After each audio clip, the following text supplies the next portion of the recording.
ఏహే ఈ కండ్ల మట్టతనమేంది, ఈ కుళ్ళుబోతనమేంది, ఈ కడుపు మంటేంది, ఈ కోపాలేంది, ఈ రేషాలేంది, ఈ గోసపుచ్చుకునుడేంది? మరీ గింత అద్మానం ఉంటుందా? మరీ గిట్ల పగ పెంచుకోవచ్చా అసలు? గదేనోళ్ళ లగచర్ల రైతు కోసం చూస్తురు కదా. అరే కేసులు, లాఠీ చార్జీలు. ఇగో ఇక్కడ చూడురు ఏమైతుందో. ఈ లగచర్ల రైతుల మీద సర్కారుకు ఇంకా కోపం తగ్గలే. వాళ్ళని అరెస్ట్ చేసుడు ఆగలే, ఇంకో 10 మందిని అరెస్టు చేయనే చేసిరు. అంటే మొత్తం 21 మందిని జైలు వేసిరు అన్నట్టు. ఏంది అసలు? సమైక్య పాలనలో కూడా గిట్లుండేనా? గింత అన్యాయం నడిచేనా? ఇక ఇంకో దిక్కు లగచర్ల రైతులు కూడా ధైర్యంగా నిలబడ్డరులా. సర్కారు ఇంత గోసబుచ్చుకుంటున్నా, ఎన్ని అరెస్టులు చేసినా భూములు సర్కారుకి ఇచ్చేదే లేదని గట్టిగా చెప్తురు. పోలీసుల దౌర్జన్యం మీద ఎస్సీ ఎస్టీ కమిషన్ కు ఫిర్యాదు చేసిరు. కమిషన్ చైర్మన్ బక్కి వెంకటయ్య సారుతోని బాధ చెప్పుకొని కండ్ల పొట్ట నీళ్లు పెట్టుకున్నారు.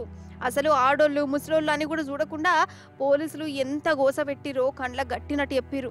తర్వాత ఫార్మా కోసమే భూములు పోతున్నాయి, పట్టా భూములు పోతున్నాయి, ఇల్లు అన్ని పోతున్నాయి. గవర్నమెంట్ ల్యాండ్ లో అంటుండ్రు, గవర్నమెంట్ ఏది లేదు మా దగ్గర, మొత్తం పట్టా భూములే ఉన్నాయి. కలెక్టర్ వస్తే పోలీసులను తీసుకురావాలి. పట్టం కలెక్టర్ కి మా ఫార్మా వద్దు, మా భూములు మాకే కావాలని మేమేమో కొట్టలేము. కలెక్టర్ పైన చెయ్యి సార్ భూములు, ఇది న్యాయమేనా?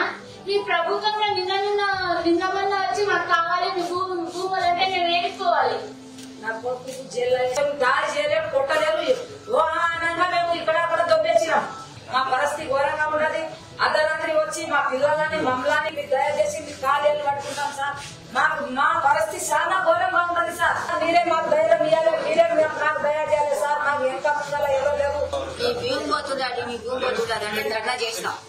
వికారాబాద్ వచ్చి ధర్నా చేసినాం. 200 మంది వచ్చి కలెక్టర్ కాళ్ళ మీద ఉన్నాం. వికారాబాద్ ధర్నా చేసినాం కలెక్టర్ ఆఫీస్ ముందల. మళ్ళా అది లెటర్ రాసి ఎన్నో ఇచ్చినాం. కొట్టిండ్రు అని ఇంకా మా పిల్లలకు, మా జిల్లాలకు, మా భద్రరాత్రి వచ్చి ఆడోళ్ళ మేడ మీద సేవెట్టి ఆడోళ్ళ తీసుకెళ్ళి రాయితోటి కొట్టి గుళ్ళు తాగి పోలీసులు ఇంటికి 10 మంది వెళ్తాడు. రేవంత్ రెడ్డి ఇంటికి 10 మంది వెళ్తాడా? మా రేవంత్ రెడ్డి అని నీకు ఓటేసి నీకు గెలిపిస్తే మాకు దాడి చేస్తావా? మా భూముల దాడి చేస్తావా? నీ సచ్చినాలే ఇయ్యం.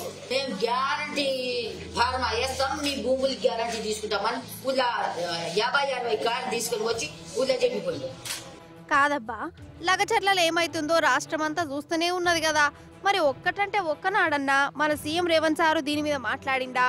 అసలు రైతుల తక్లీపులేంది, వాళ్ళు ఎందుకు భూములు ఇయ్యమంటుర్రు, ఇవ్వమని అరుచుకున్నాడా? రైతులు ఎట్లా దెబ్బలు తిన్నారో చూసినాం మనం. ఆడోళ్ళు ఎంత రంది పెట్టుకున్నారో కళ్ళ ముందు కనబడుతూనే ఉన్నది. మరి అలా కాడికి పోయి ఇమ్మతాన్ని ఇయ్యాలనా అద్దా? ఊహు, అదే ఢిల్లీకి మాత్రం రై మన విమానం ఎక్కి పోతూనే ఉన్నాడు. ఈ 11 నెలలల్లా 25 సార్లు పోయిన రేవంత్ సారు ఒక్కటంటే ఒక్కనాడన్నా కొడంగల్ నియోజకవర్గంలో టూర్ ఎత్తే ఏమైతుంది? వీళ్ళందరూ రేవంత్ సారు కోటేసినోళ్ళేనాయే. మరి గిట్లా అంజన కొడితే ఏందన్నట్టు గిట్లనే గరం అవుతారు లగచర్ల జనాలు. రేవంత్ రెడ్డి గారు అధికారంలోకి వచ్చినాక ఇప్పటికి 25 సార్లు ఢిల్లీ వెళ్ళిండు. కానీ సొంత నియోజకవర్గాన్ని ఒక్కరోజు వెళ్ళి రైతులను ఒప్పించడంలో వైఫల్యం చెందిండు.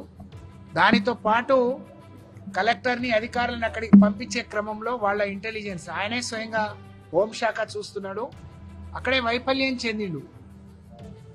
మీరు కొడంగల్ రైతులను, 2 గ్రామాల రైతులను మెప్పియడంలో వైఫల్యం చెందిన రేవంత్ రెడ్డి ఈ రాష్ట్ర ప్రజల్ని ఏ విధంగా మెప్పిస్తాడు, ఒప్పిస్తాడు, ఏ విధంగా పరిపాలన అందిస్తాడు అని చెప్పి నేను వాళ్ళ తరఫున ప్రశ్నిస్తా ఉన్నాను. నువ్వు నిజంగా ముఖ్యమంత్రి సరైన పరిపాలన చేస్తే వాళ్లను మీరు చేసిన తప్పిది, మీరు ఇందులో ఉన్నారు అని పట్టుకుపోవాలి. కానీ అర్ధరాత్రి అని చూడకుండా కరెంటు బంద్ చేసి, ఇంటర్నెట్ బంద్ చేసి, ఆడోళ్ళు మొగోళ్ళు చూడకుండా మరి వాళ్ళ మీద దౌర్జన్యం చేయడం, వాళ్ళను జైల్లో పెట్టడం, ఇది ఎక్కడ అమానుష్యం అని చెప్పి మేము ప్రశ్నిస్తా ఉన్నాం. రేవంత్ రెడ్డి గారు, నీ పరిపాలనకు పరాకాష్ట నీ లగచర్ల ఘటన.